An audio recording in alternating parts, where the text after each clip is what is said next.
deep one. You bet! Caitlin Clark, absolutely ridiculous. When Caitlin Clark stepped into the WNBA, the entire basketball universe seemed to pause. LeBron James offered guidance. Stephen Curry drew parallels. Shaquille O'Neal made a headline-grabbing declaration. Kevin Durant watched it all unfold with clear fascination. Yet there's one angle hardly anyone mentions. Amid the surge of attention surrounding Clark, one NBA icon pushed back slightly and said, "Hold on. Not yet. Records are falling. Arenas are filling. The spotlight keeps getting brighter, but the full story might be more complicated than the hype suggests." Fans of all ages ready to celebrate a Hawkeye fever here in Iowa. The jerseys were flying off the shelves. Still, beneath the applause and celebration, a completely different perspective was sitting out in the open. Everyone replayed the highlights. Not everyone examined the bigger context. What some of these legends truly believe is far more layered than most realize.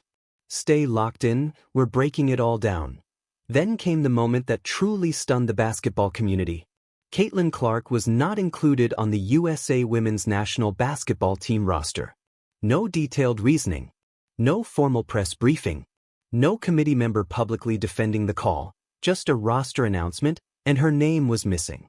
The backlash was instant. Fans were confused. Analysts struggled to justify it. And NBA icons, players who deeply understand both the sport and its business, openly questioned the logic. Social media erupted, trending hashtags, furious reactions, endless opinion columns from nearly every sports voice online.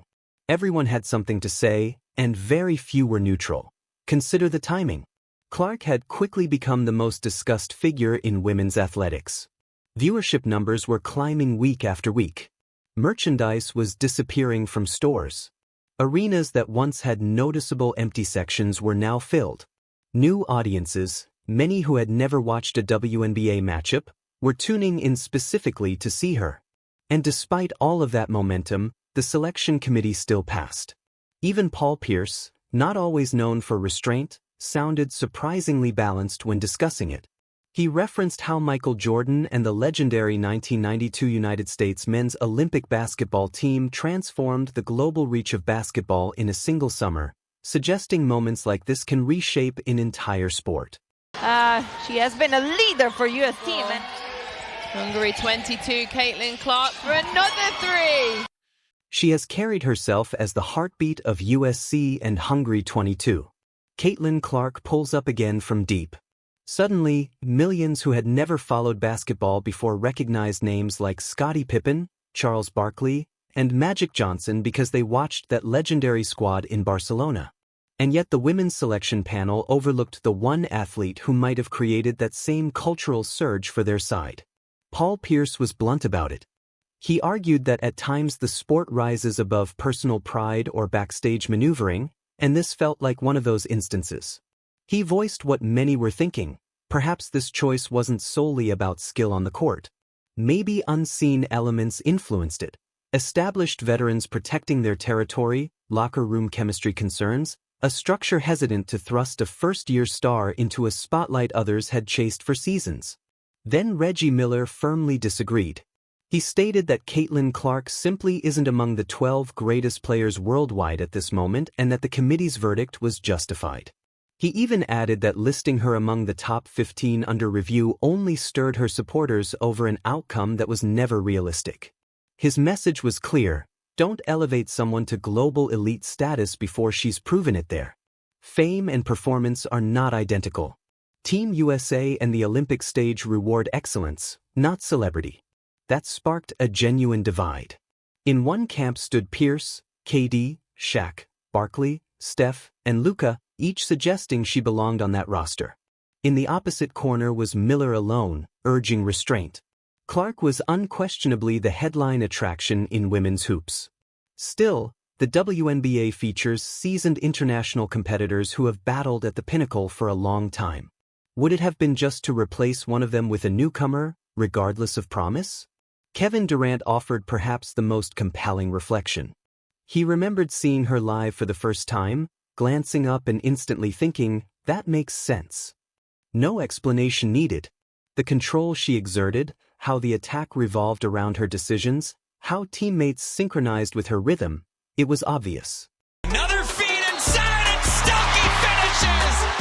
Clark's 8th assist! KD explained that it struck him instantly, not something that built over time but a sudden, unmistakable realization the second she handled the ball.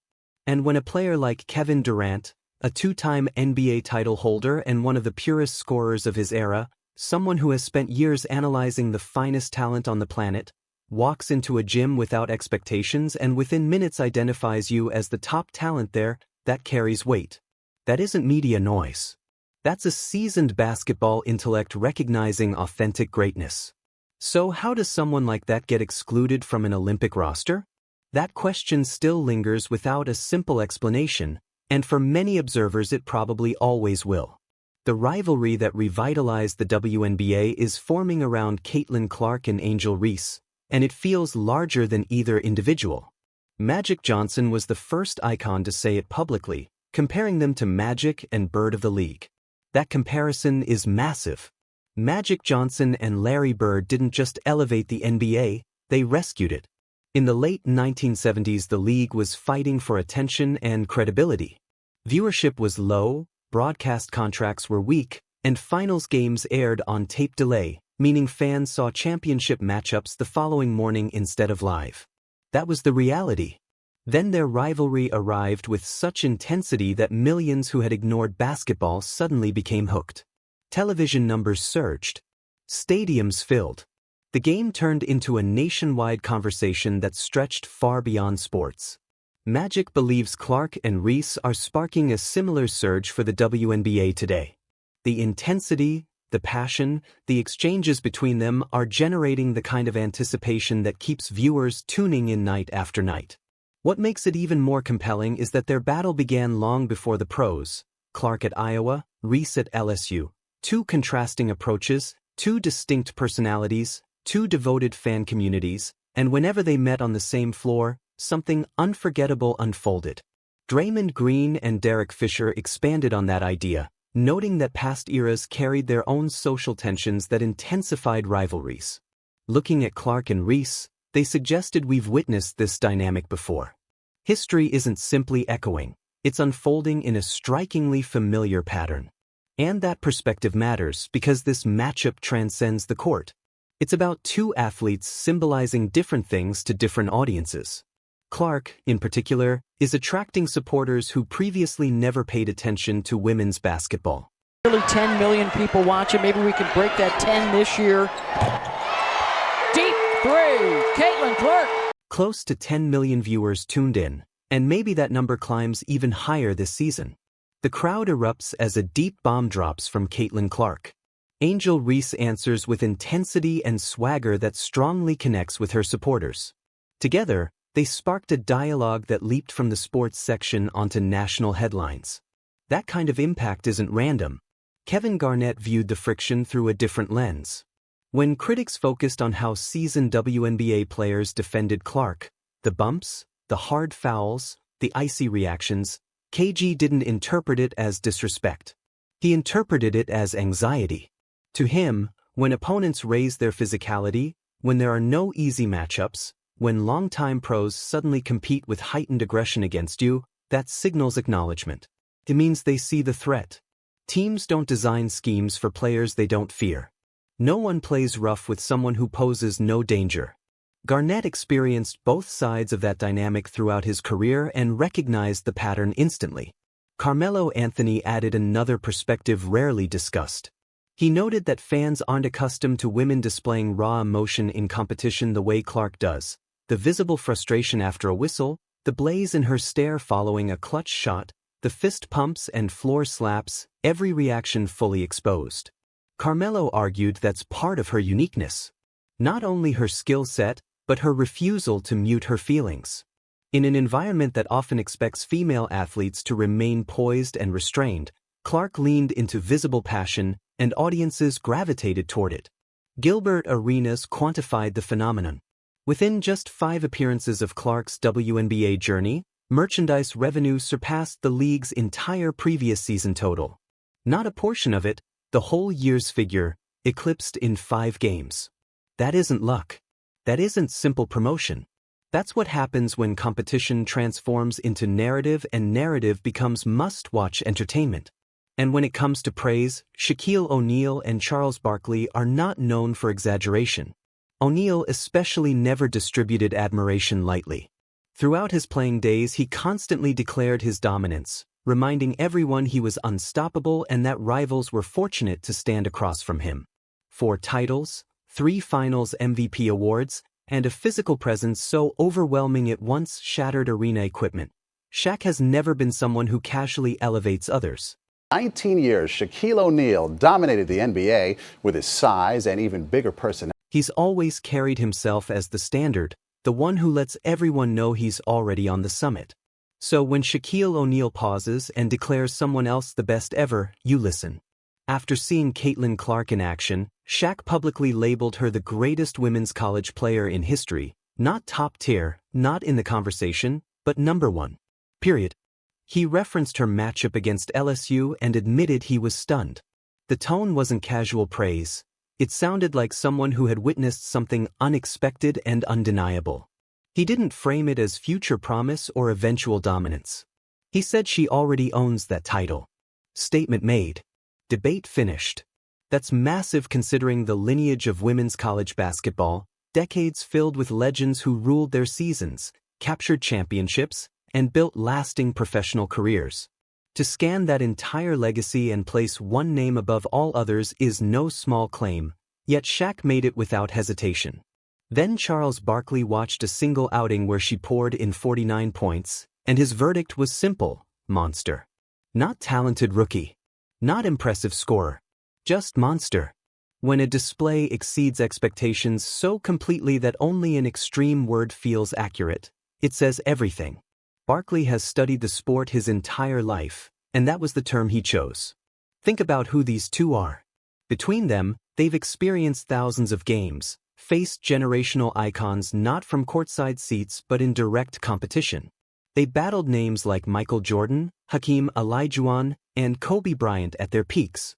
After decades of witnessing greatness up close, they watched a WNBA newcomer and responded as if they'd encountered something entirely different.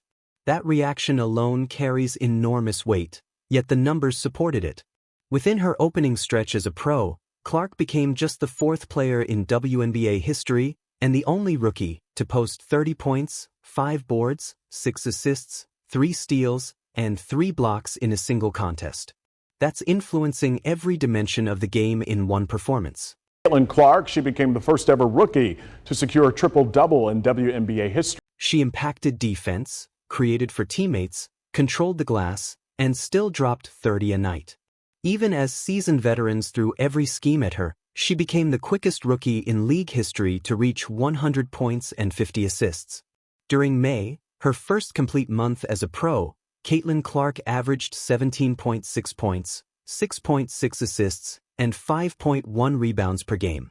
This wasn't a fleeting headline or a one-week surge. It was steady production, night after night, against opponents who had broken down her film, memorized her tendencies, and still couldn't slow her. And this wasn't padded output against soft matchups. This was the WNBA, stacked with accomplished professionals, including global standouts who spent the off-season preparing specifically for her arrival. They anticipated her debut, had months to strategize, and she still controlled games as if they were reacting in real time. Shaquille O'Neal predicted it. Charles Barkley reinforced it. The statistics validated it. Then Stephen Curry voiced what many believed. If the debate around her was intense, the admiration was even stronger. Curry is repeatedly questioned about Clark, in media sessions, interviews, even casual arena conversations, and his response rarely changes: she's different. What stands out is how he explains it. He highlights her limitless shooting distance, her boldness, her comfort launching from deep even as defenders rush her, and her willingness to stretch defenses beyond their design. He even remarked that when she shoots it the way she does, there's really no such thing as a poor attempt. The striking part? Every quality he listed mirrors the way analysts describe Curry himself: extended range, pull-up threes in transition, confidence from anywhere on the court, and an unpredictability that disrupts defensive plans. Then Luka Doncic said it plainly. After watching her score 41 while flirting with a triple-double, he labeled her the women's version of Steph Curry and made it sound obvious. Another step-back triple, already at double digits in points scored. That's Steph Curry out there, just in a different form. When praise like that comes from Luka Doncic, widely viewed as one of the NBA's most gifted offensive forces, it resonates. Luka didn't stop there. He even admitted she might be a better shooter than he is. Think about that. Doncic, who launches from the logo, slices through towering defenders with ease, and scores from virtually any spot, acknowledging that a WNBA rookie surpasses him as a shooter. Is that modesty? Genuine amazement? Whatever the motive, once elite players begin linking you with Stephen Curry, the entire basketball dialogue shifts somewhere unexpected. Then came the caution from LeBron James. Before Caitlin Clark ever stepped onto a professional court, LeBron offered words that felt less like commentary and more like guidance. He urged her to narrow her focus, tune out distractions, put in the work, avoid engaging with outside chatter, and early on, listen more than she speaks while absorbing lessons from established players. On the surface it might sound strict, but LeBron understands the weight of instant fame. He experienced it at 18, relentless media attention, constant comparisons, and the demand for perfection every night. From that journey, he learned that speaking too freely too soon can complicate everything. Clark was already the most discussed figure in women's basketball. Comes Clark. How will she go for history? There it is! The all-time leading scorer in women's college basketball. Long before the pro spotlight, her highlights had circulated across social platforms for years. Her collegiate production rewrote record books, and her following was unprecedented for the league. Yet LeBron recognized that attention also creates scrutiny. He made it clear, people will be watching for any misstep, any misplaced word, and magnify it far beyond reality. Was he shielding her? Simply realistic? Or had he observed traits that made him think she needed extra awareness? It didn't sound generic, it sounded intentional. And coming from someone who rarely dispenses unsolicited life lessons, that matters. So where does everything stand? LeBron advises humility. Curry and Doncic liken her to the greatest shooter alive. Shaquille O'Neal elevates her above every women's college legend. Charles Barkley labels her a monster. Magic Johnson ties her impact to his own era. Kevin Garnett frames the hostility as intimidation. Gilbert Arenas points to merchandise and metrics proving her draw. Paul Pierce questions her Olympic exclusion, while Reggie Miller remains the lone skeptic urging patience. Taken together, these perspectives outline something uncommon: an athlete who has split some of basketball's sharpest minds, not due to exaggeration, but because she's prompting a conversation few anticipated. Caitlin Clark hasn't merely influenced the WNBA, she's reshaped the entire dialogue around it, emerging as perhaps the most electrifying presence in the sport. Dynamic player in the... LeBron James, Stephen Curry, Shaquille O'Neal, Luka Doncic, Kevin Durant, and Magic Johnson. These aren't voices that lavish praise on just anyone. These are legends who've witnessed every chapter basketball has written, and they all pause to acknowledge a single player. That fact alone speaks volumes. Whether you're swept up in the excitement or siding with Reggie Miller's caution, one reality can't be disputed: this story is far from finished. Records will continue to fall, debates will keep evolving, and fans around the world will remain glued to every move. If you've made it to the end of this video, you already understand that Caitlin Clark is only at the beginning of her journey. Share your thoughts below. Is she already the greatest, or is it too soon to crown her?